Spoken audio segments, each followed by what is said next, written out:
Iya, menurut pendapat jumhur ulama, kalau kita melakukan sujud sahwi setelah salam, itu kita tidak perlu lagi membaca tasyahud. Baik. Tapi cukup sujud, ya, tapi dengan takbir.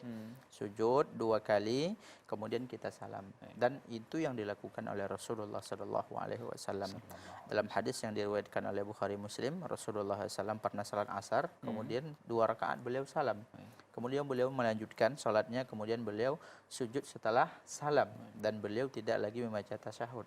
Ya, beliau cukup ya, sujud kemudian salam. Ya, sujud 2 kali kemudian salam. Ya, mengenai sujud sahwi ini memang ada para ulama merincikan.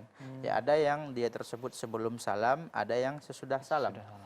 Akan tetapi menurut fatwa yang disampaikan Syekh Abdul Aziz bin Baz, sebenarnya dua-duanya boleh saja. Baik. Ya, hukumnya boleh saja, boleh di sesudah, boleh sebelum. Ya, akan tetapi ada afdolnya memang. Ada kondisi-kondisi yang afdolnya itu sebelum salam. Ada yang kondisi-kondisi yang afdolnya setelah dan itu dijelaskan oleh para ulama dalam buku-buku fikih mereka. Wallahu a'lam. Baik, jazakumullah.